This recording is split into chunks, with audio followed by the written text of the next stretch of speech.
Okey, so kalau okey kita tengok pula kaedah yang terakhir, kaedah 4. Faktor sepunya dalam 4 sebutan algebra. Maksudnya bila awak tengok soalan tu dia melibatkan 4 sebutan. Kat sini ada 1, 2, 3, 4 sebutan. Okey, bila 4 sebutan awak memang tak ada kaedah lain kalau awak nak faktorkan melainkan awak guna faktor sepunya dalam 4 sebutan algebra. So awak tengok, kita akan tengok berpasangan. Kita akan tengok yang ni dulu pasangan dia dan juga yang ni pasangan dia.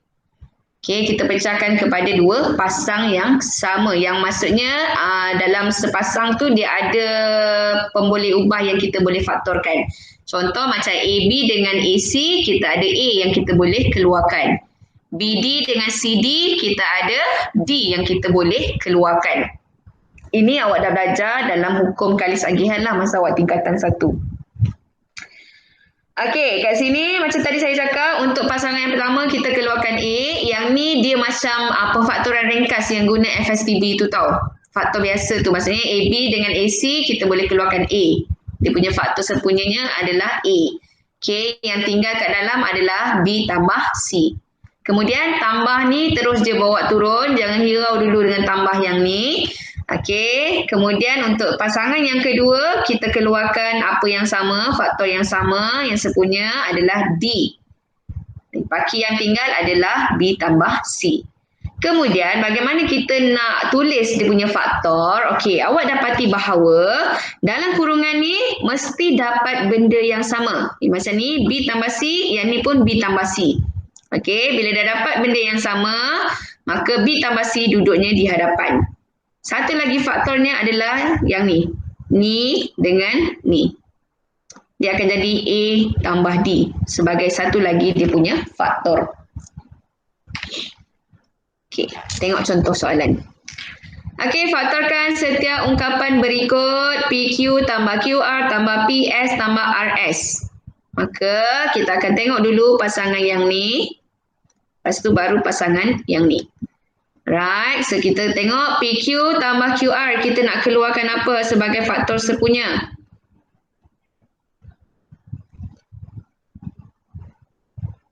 PQ tambah QR, faktor apa yang kita nak keluarkan untuk faktor sepunya dia? Q. Kita keluarkan Q. So awak pun tulis Q kurungan. Okey, apa yang tinggal? P tambah R. P tambah R. Okey, kemudian tambah. Yang ni PS dengan RS kita nak keluarkan S. S. Okey, kemudian yang tinggal adalah P tambah R. P tambah R. Okey, masa awak nak faktorkan guna kaedah yang ni, awak kena pastikan dalam kurungan ni mesti sama serba-serbi. Kalau P ni positif, sini pun kena positif. Kalau R ni positif, R kat sini pun mesti positif. Dia tak boleh lain sikit pun walaupun simbol dia berbeza. Okey, simbol berbeza pun kira tak sama. Okey, seterusnya bila dah dapat macam ni, kita terus je buat jawapan untuk pemfaktorannya adalah P tambah R, seterusnya Q tambah S. Kat sini dah tak ada lagi operasi apa-apa. Pemfaktoran tengah-tengah memang tak ada operasi sebab dia consider darab. Okey, boleh Terus je, ini partner dengan ni. Ambil semua dia punya. Okey, tengok pula kalau melibatkan tanda negatif ataupun operasi tolak. Okey, macam biasa kita tengok dulu yang depan. Okey, 2px tambah 6qy. Awak nak keluarkan apa? Boleh ke? Ada tak yang sama? Tak ada kan? Dia punya pemboleh ubah dia tak ada yang sama. Okey, apa yang kita nak kena lakukan? Okey, awak tengok dulu. Ini 2px, 6qy, 4py, 3qx. Maksudnya, apa yang perlu awak lakukan? Awak kena susun terlebih dahulu ikut pasangan. Barulah boleh awak pilih. Okey, kalau awak terus macam ni je, nampak? Kita tak ada pun yang sama, melainkan perkali je. Kita tak nak sebab kita akan ada dua sebutan yang tak sama. Okey, apa yang perlu kita lakukan? Susun dulu ikut pasangan dia, 2px tolak 3qx. Okey, seterusnya 6qy tolak 4 PY. Okey, cara awak nak pindah, nak susun, awak pastikan bawa sekali dia punya simbol ataupun operasi. Ni masing-masing dia punya Jangan salah ambil orang punya tanda. Okey, bila nak pindah, bawa sekali dia punya operasi ni. Kau jangan tinggalkan dia punya simbol. Okey, jangan ambil 3QX je, lepas tu dah tak tahu nak letak tambah ke, nak letak tolak. So, kalau rasa tak yakin, takut masa pindah tu takut tercicir, awak bulat-bulatkanlah dulu sampai dapat 4 bulat. Make sure tak ada satu simbol pun yang tertinggal.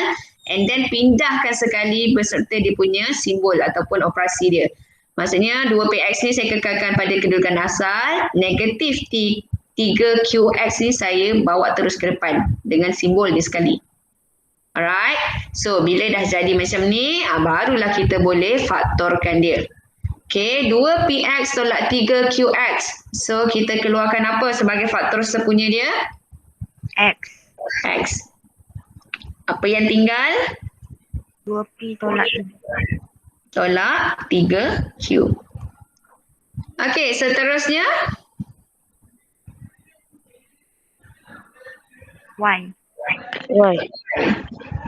Apa kat sini? Kita, okay, tak apa, kita letak dulu plus. Okey, kita akan keluarkan Y. Seterusnya dia akan jadi 6Q tolak 6Q tolak 4P. 4P. Okey, kita dah belajar bahawa pemfaktoran ringkas di mana dalam kurungan awak mesti tak boleh lagi ada faktor sepunya. Tapi awak tengok 6 dengan 4 ni kita ada lagi kan sifar yang kita boleh kecilkan, betul tak? Oh, betul. So sepatutnya kita kena keluarkan apa? Faktor sepunyanya adalah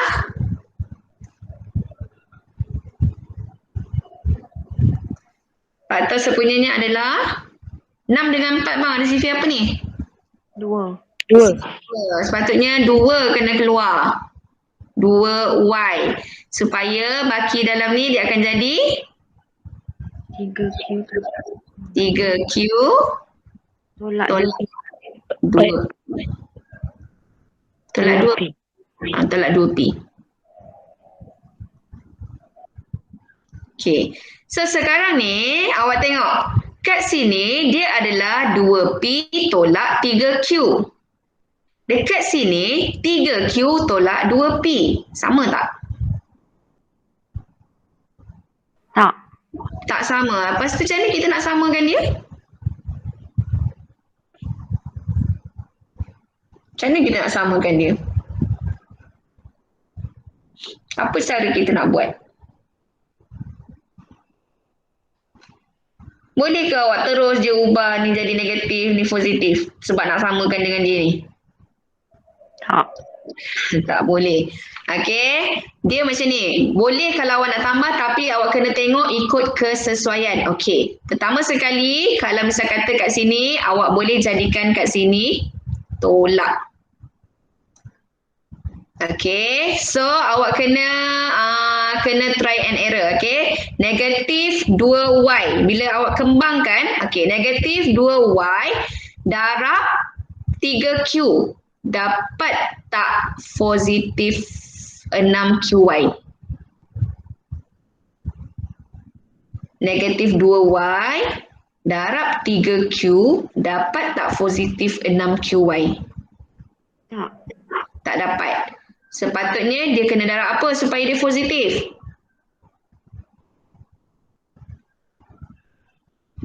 Dia kena darab apa bang? Sepatutnya dia kena darab negatif di sini. Itu awak boleh tambah.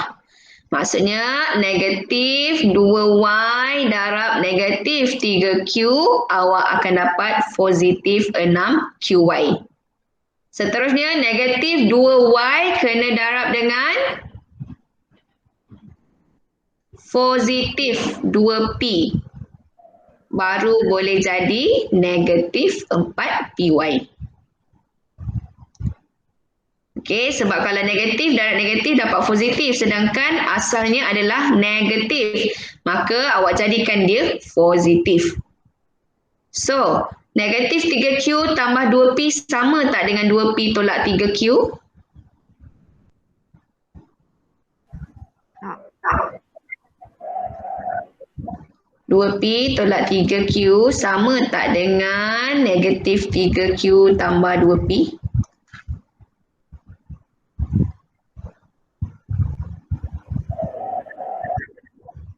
Sama tak?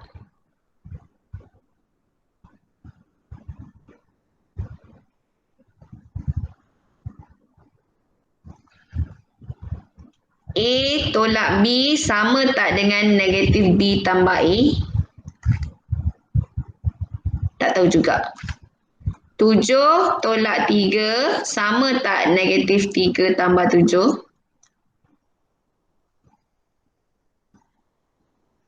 Tak. Tak sama? Samalah. Sebab 7 ni memang positif. 3 ni negatif. Kat sini 3 ni negatif, 7 ni positif. Samalah. Sebab awak akan dapat jawapan dia sama. Negatif 3 tambah 7 akan dapat positif 4. 7 tolak 3 pun akan dapat positif 4. Okey, dia hanya tukar tempat sahaja. Tapi dia membawa nilai yang sama. Dia adalah benda yang sama. So, cara awak nak pastikan dia sama ataupun tidak, tengok. Kalau kat 2P ni, dia adalah positif. Sini bawah ni 2P ni positif. 3Q negatif. Sini pun negatif. Cuma tempat sahaja yang berbeza, maka dia adalah benda yang sama. Okey, tu awak kena tahu. So, sekarang ni kita punya tujuan untuk jadikan dalam kurungan tu sama dah dapat. Maka awak terus je tulis 2P tolak 3Q. Okey, tak payahlah pakai yang negatif 3Q tambah 2P ni. Kita pakai 2P kat depan lah. Tak payah negatif kat depan. So, 2P tolak 3Q. Satu lagi dia adalah X. X.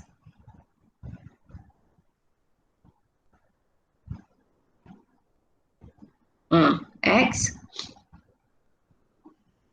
Tolak 2. Okey, tolak 2Y. So, inilah jawapan dia. Maksudnya, tengok awal memang nampak macam senang. Tapi bila melibatkan negatif, awak kena tengok betul-betul. Kalau ada operasi tolak, awak kena berhati-hati. Okey, apa pun yang awak buat, awak kena pastikan dalam kurungan ni dulu kena sama. Kalau dalam kurungan ni tak sama, maksudnya salahlah awak punya pemfaktoran. Okey, boleh? Okey, cuba tengok yang ni. Soalan, tengok contoh soalan C. Okey, saya ada 3AB tolak 9AD tambah BC tolak 3CD. Okey, sekarang ni kalau saya nak ambil kat depan ni sahaja, boleh tak? Boleh. Ada tak yang sepunya? Ada kan? Okey, tengok soalan C. 3AB tolak 9AD tambah BC tolak 3CD. Okey, kemudian awak kata ni ada A, ni pun ada A. Okeylah, boleh lah.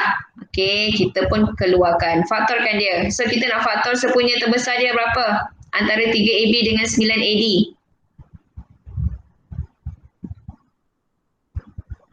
A.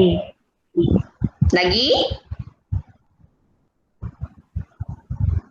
3. 3. So, awak kata awak nak keluarkan 3A. Then, apa yang tinggal?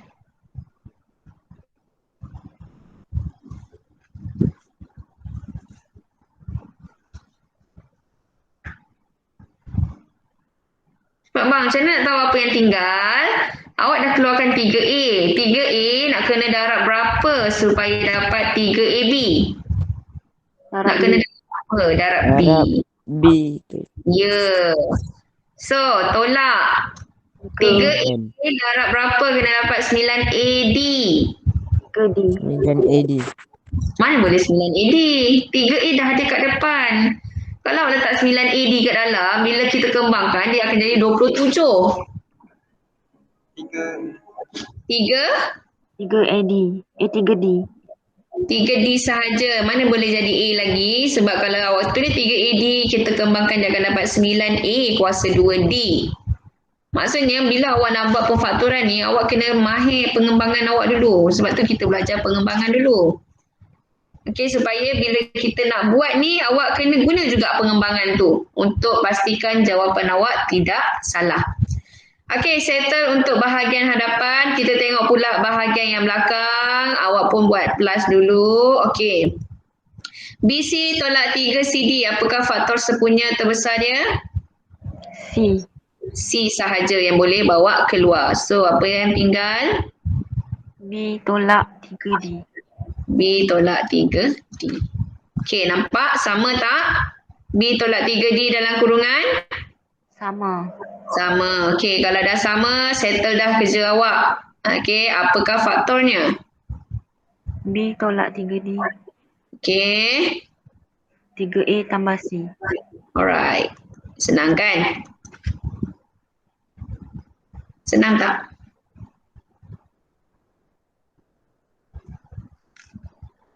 Okey, kalau lah misal kata soalan yang sama tapi saya tak nak 3AB dengan 9AD. Saya nak pasangan 3AB ni, saya nak B juga. Nak dengan BC. Boleh tak? Boleh. Boleh. Kita tengok boleh ke tak boleh, kita tengok. So 3AB awak buat tambah BC tolak 9AD. Ni awak dah tukar tempat siap-siap. Awak tak nak partner dia yang tu. Awak nak partner dia B. Okey, kita nak B. Okey, cuba kita faktorkan. Kita akan keluarkan B. B. Apa yang tinggal? 3A tambah C. 3A tambah C. Okey, kemudian kat sini. Tang ni lah payah ni. Dia negatif pula ni. Tak apa, kita cuba. So, kita keluarkan tolak D. D. 9 dengan 3 kan boleh? 3D. 3D. Kurungan. Okey, tang ni awak kena tengok betul-betul. Sebab dia adalah negatif 3D. Negatif 3D darab dengan berapa akan dapat negatif 9AD. Negatif 3A. Okey, kalau awak kata negatif 3A. So, bila kita tengok negatif 3D darab negatif 3A, dia akan dapat positif 3AD. So, betul ke kena letak negatif kat sini? Nampak? Sebab tu cara awak nak buat, awak kena kembangkan dalam kepala sendiri. Betul ke bila negatif 3D sebab pengembangan dikira daripada depan ni, termasuk negatif ni. Bila negatif 3D darab dengan negatif 3A, awak akan dapat positif. Negatif dan negatif akan dapat positif, sedangkan soalan atas adalah negatif. Maka kat sini dia adalah positif. Dia tak boleh negatif. Supaya negatif 3D darab positif 3A, awak akan dapat negatif 9AD. Seterusnya, negatif 3D nak kena darab berapa supaya dapat jawapan negatif 3CD? Positif C. Positif C. Nampak? Dalam ni adalah 3A tambah C. Yang ni pun sama 3A tambah C. Sama betul? So, sama. Settle dah kerja awak. Awak terus je buat jawapan 3A tambah C kurungan B tolak 3D. Sama tak dengan sini? Sama tak? Sama. Sama sahaja. Okey, so tak ada masalah kalau awak nak susun ikut dia punya pasangan yang lain. Janji mesti ada dia punya salah satu pemboleh ubah yang sama. Jangan pula macam soalan tadi ada yang tak sama kan, macam soalan contoh tadi. Macam ni 2PX dengan 6QY dah telah lah memang tak ada pemboleh ubah yang sama. So kita memang tak boleh tukar-tukar. Okey, dia akan ada satu cara macam ni saja. Pasangan yang ni sahaja dibenarkan. Okey, ni pasang sini, ini pasang sini. Yang lain tak boleh. Okey, boleh Okey, kalau tak ada masalah, kita tengok penyelesaian masalah. Contoh soalan. Okey, dikata kat sini, luas sebuah padang bola sepak berbentuk segi empat tepat ialah 4x kuasa 2 tambah 16x meter persegi. Padang itu telah ditenggelami air seperti dalam rajah di bawah. Jika lebar padang itu ialah 4x meter dan dua kawasan yang ditenggelami air ialah segitiga bersudut tegak yang sama saiz, berapakah luas kawasan yang tidak ditenggelami air? Okey, dia sebenarnya adalah soalan yang sangat simple, cuma mungkin nampak pening bila dia melibatkan ungkapan algebra. Okey, so kita ada satu segi empat tepat. Okey, di mana kita ada dua segitiga bersudut tegak yang sama saiz. Ini adalah kawasan yang ditenggelami air. So, soalan nak berapakah luas kawasan yang tidak ditenggelami air. Dia dah bagi luas keseluruhan padang dia adalah 4x kuasa 2 tambah 16x meter persegi. So, daripada luas ni, boleh tak cari dia punya lebar?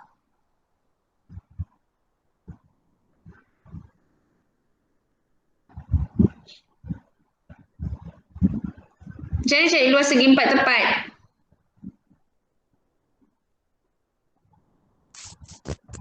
Panjang nak lebar.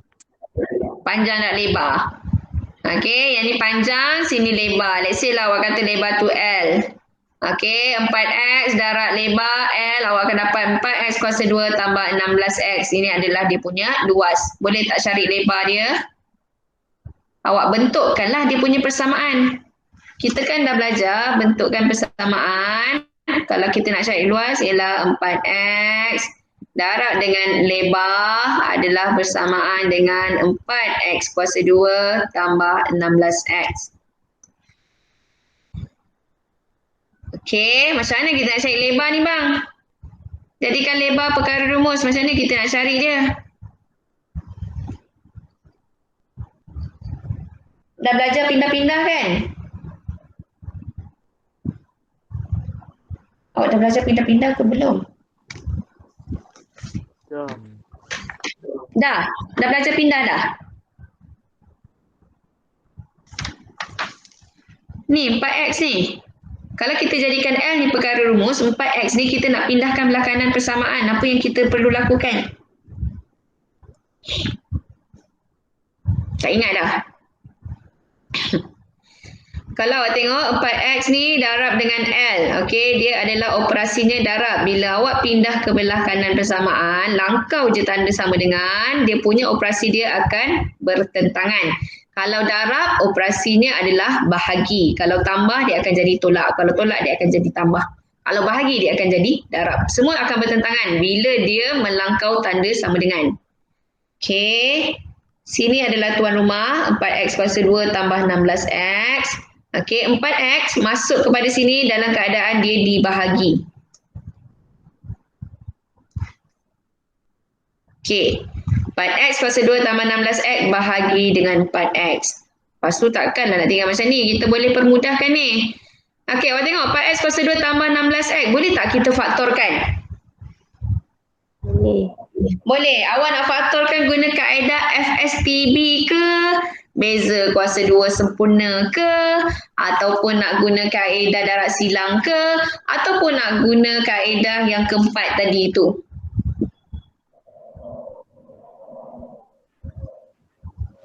FSTB. FSTB. Kenapa tak guna darab silang? Sebab ni X kuasa 2 ni. Banyak kerja.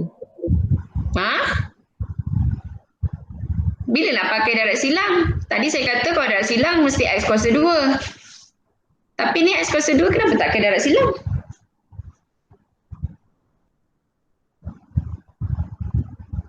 Apa yang membezakan dia dengan kaedah darab silang tadi? Dia punya bentuk soalan dia. Tak ada bahagi. Tak ada bahagi. Bukan masalah, bahagi ni belum masuk lagi. Kita memang tengah tengok part yang atas ni je. Kenapa saya tak boleh guna darab silang? Kenapa saya kena pakai FSTB? Sebab ni ada X kuasa 2 kat sini.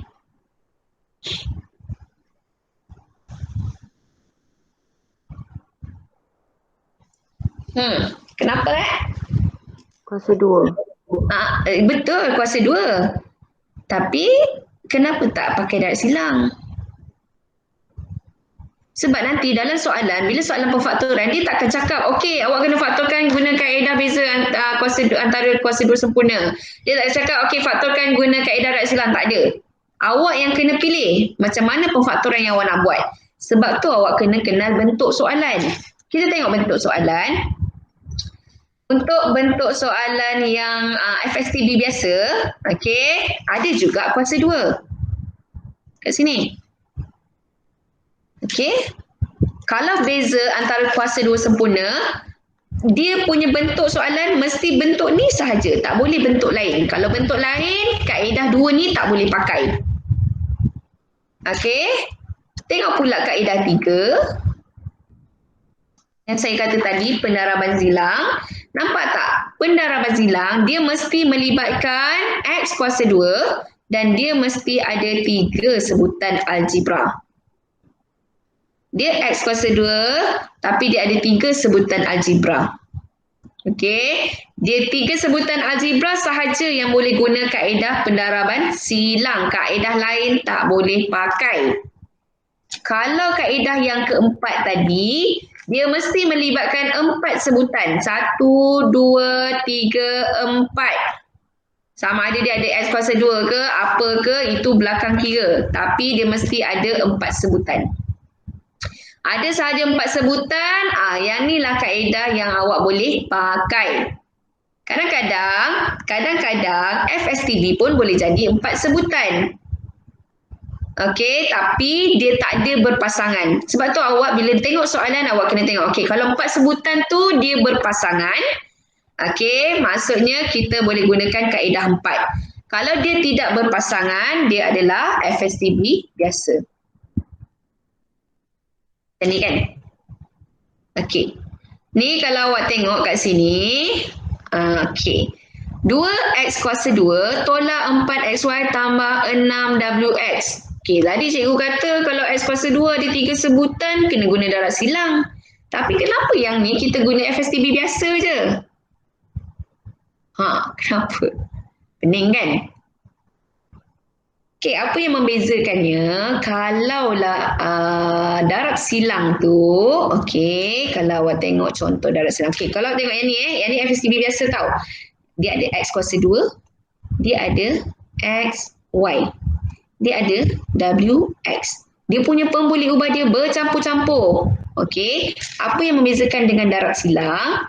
Darab silang ni selalunya kan awak boleh pakai darab silang kalau pemboleh ubah dia sama je. Kalau sini x kuasa 2, kat sini kawan dia mesti x.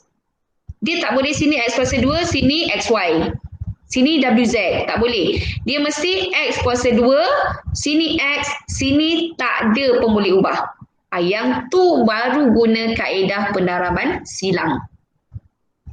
Okey, boleh nampak tak beza ni? Saya try bezakan soalan supaya awak tak tersalah kaedah. Nampak ke tak nampak ni? Nampak. Nampak. Okey, berbalik kepada soalan penyelesaian masalah tadi. 4x kuasa 2 tambah 16x. Kat sini kenapa saya tak boleh pakai darab silang? Sebab kita tak ada lagi satu perkali di belakang. Sebab darab silang dia mesti 3 sebutan kan. So kita tak ada satu lagi perkali kat belakang. So kita tak boleh lah pakai darab silang. Kita pakai je lah pemfaktoran yang biasa. So bila kita faktorkan guna FSTB, kita akan keluarkan apa? 4x. Okey, dia akan tinggal x tambah 4. Nampak tak? Yang ni daripada sini saya faktorkan guna kaedah FSTB. So kita bawa keluar 4x. And then apa yang tinggal? X tambah 4. Kalau tak percaya kita kembangkan balik. 4x darab x dapat tak? 4x kuasa 2? Dapat kan? Okey, 4x darab positif 4, awak akan dapat positif 16x. So betul lah awak punya pemfaktoran ni. Per dengan 4x. So, kita permudahkan 4x dengan 4x kita boleh potong. Maka jawapan awak untuk lebar adalah x plus 4. So, maksudnya kalau kat sini 4x, kat sini bahagian lebar ni adalah x tambah 4. untuk dia punya lebar. Okey, boleh. Sekarang ni soalan dia kata berapakah luas kawasan yang tidak ditenggelami air? Okey, maksudnya di bahagian sini kita nak tahu. Ini adalah bentuk segitiga. Apa luas segitiga? Rumus luas segitiga. Panjang nak lebar bagi 2. Panjang nak lebar bagi 2. Mana panjang mana lebar dia? Ya ke panjang nak lebar bagi 2? Oh, itu kalau segitiga sudut tegak bolehlah. Panjang dan lebar bagi 2. Kalau segitiga dia bentuk macam ni. Ni, yang kawasan tak berlori ni bentuk macam ni. Mana panjang mana lebar?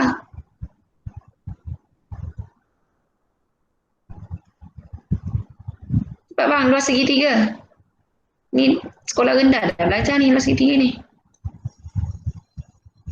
1/2 darab Panjang. Tapak. darab Tinggi. Okey, tapak adalah di bahagian sini. Ni tapak segitiga. Tinggi mana? Tinggi mesti jarak tegak antara tapak dengan bucu segitiga. Ini adalah tinggi. Kalau ikutkan tinggi ni adalah lebar segi 4 kan? So awak masuklah dalam rumus 1/2 darab tapaknya adalah 4x darab dengan tingginya adalah x tambah 4. Okey, dan selesaikanlah. Bukan selesaikan, permudahkan. Salah kalau selesaikan awak dapat jawapan akhir dalam bentuk nombor. Kalau permudahkan jawapan akhir mesti dalam ungkapan algebra. Okey, so macam mana teman kita nak settlekan ni? Ada tak yang kita boleh potong?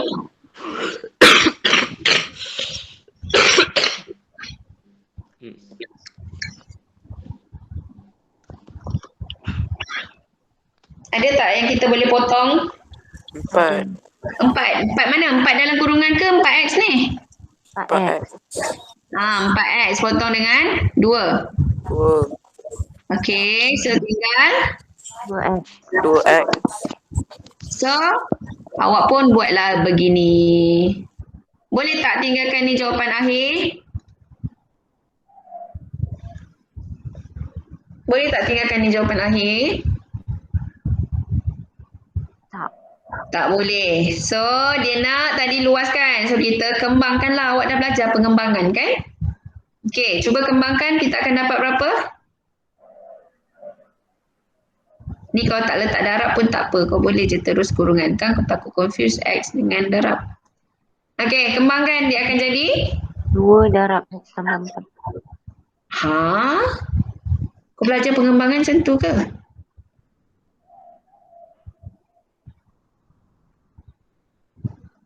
Jawapan lain? Yang lain? Orang lain?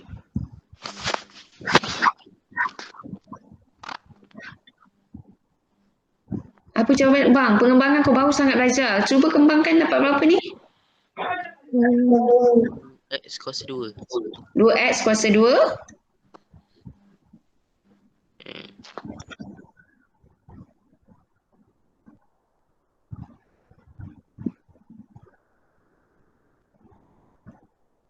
Come on lah. Ha? X. Tambah? Tambah 8X. Tambah 8x. Pengembangan maksudnya secara keseluruhan dalam kurungan wajib dikembangkan satu persatu. Buat dia punya anak panah kalau rasa tak yakin. Okey, so inilah jawapan dia. Ini adalah luas kawasan yang tidak ditenggelami air. Faham? Faham, cikgu. Nah, gitu. Okey.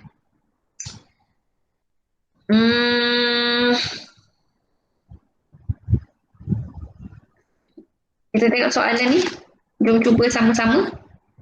Okey, dikatakan lantai di sebuah bilik berbentuk segi 4 tepat dan sebidang permaidani berukuran 3 meter panjang dan 2 meter lebar dibentangkan di dalam sebuah bilik. Hitung luas lantai yang tidak ditutupi permaidani. Luas lantai. So, secara lisannya, macam mana kita nak buat? cuba beritahu saya. Kita ada satu lantai, kemudian awak letak permaidani. Semana saya nak tahu luas lantai yang tidak ditutupi oleh permaidani? Lantai tolak saiz permaidani. Luas lantai tolak dengan luas permaidani. So, kita bentukkanlah dia punya persamaan. Samaan dia, okey, luas lantai. Luas lantai ialah Y tambah 2 kurungan 2Y tolak 1. Panjang darat lebar. Okey, seterusnya tolak dengan luas permaidani. 3 darat 2 dapat 6.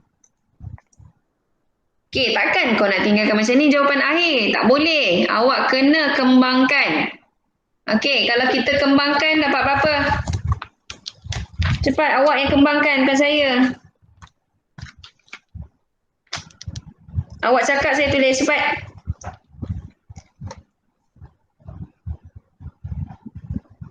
Bang, come on lah bang. Kembang. 2Y kuasa 2. 2Y kuasa 2. Negatif 1Y. Negatif 1Y. Tak nak. Terus je negatif Y. 1 tak payah tulis untuk berkali. Then, Tambah 4Y. 4Y awalnya. Oh, okey, betul-betul. 4Y positif ke negatif? Positif. positif. Positif 4Y. Then, Tambah 2. tambah ke tolak? Tambah 1. Tambah 1. Tolak 2. Negatif 2. Negatif 2 ataupun tolak 2. Awak kena tengok satu persatu. Y darat 2Y dapat 2Y kuasa 2. Y darat negatif 1 dapat negatif Y. 2 darat positif 2 darat 2Y dapat positif 4Y. Positif 2 darab dengan negatif 1, awak akan dapat negatif 2. Dan tolak 6. Okey, dah settle ke kerja awak ni? Belum. Belum. Apa yang kita boleh buat? Negatif 2 tolak 6. Negatif 2 tolak 6. Okey, apa yang jadi dengan negatif 2 tolak 6 ni? Dia akan jadi?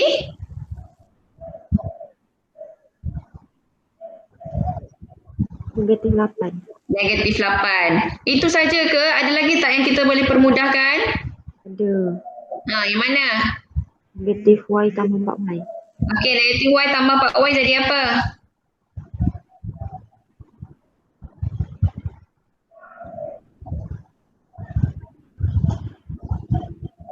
Negatif 3Y. Hutang RM1 bayar RM4. Tiba-tiba baki hutang pula. 3Y. Positif lah kan. Positif 3Y. So 2Y kuasa 2 ni dah tak boleh buat apa kan. Sebab dia tak ada yang kita boleh permudahkan. Awak salin je balik. 2Y kuasa 2 tambah 3Y tolak 8. Inilah jawapan dia. Okey. Soalan B. Felisa ingin menutup keseluruhan lantai bilik dengan permaidani yang sama saiz. Nyatakan berapa bidang permaidani yang perlu dibeli sekiranya nilai Y adalah bersamaan dengan 2. So maksudnya kat sini dia dah bagi nilai Y sama dengan 2. Awak dah boleh cari dah luas lantai dengan tepat. Maksudnya bukan lagi dalam bentuk pemboleh ubah. Awak dah boleh menggunakan kaedah penggantian lah. Okey, contoh ataupun dia punya ni lah jawapan dia. Okey, luas lantai ialah Y tambah 2. Okey, kat sini Y tambah 2 berapa? 2 tambah 2 lah kan? Sebab kita dah menggantikan nilai Y di sini. Darab dengan 2 kurungan 2 tolak 1. Okey, kat sini awak akan dapat 4 darab 3. Dapat 12. Betul?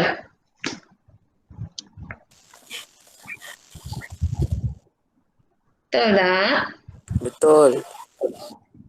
Okey, seterusnya kita dah tahu bahawa luas lantai adalah 12 meter kuasa 2. Dia kata kat sini, nyatakan berapa bidang permaidani yang perlu dibeli. Kita dah tahu bahawa luas satu permaidani adalah 6. So, bilangan permaidani Maidani. Ialah 12 bahagi 6. Berapa yang dia perlu beli? 2. 2. Okey, tapi dia kata, nyatakan berapa bidang permaidani yang perlu dibeli. 2 ke? Sebenarnya berapa? Bilangan permaidani nak tutup lantai memang 2. Tapi sekarang ni Felisa ni dah ada 1. So berapa lagi permaidani yang perlu beli? 1 sajalah. Satu. Sebab 1 tu dah ada. 1 dia dah memang guna untuk tutup. So baki tu dia hanya perlu beli lagi 1 sahaja. Okey, boleh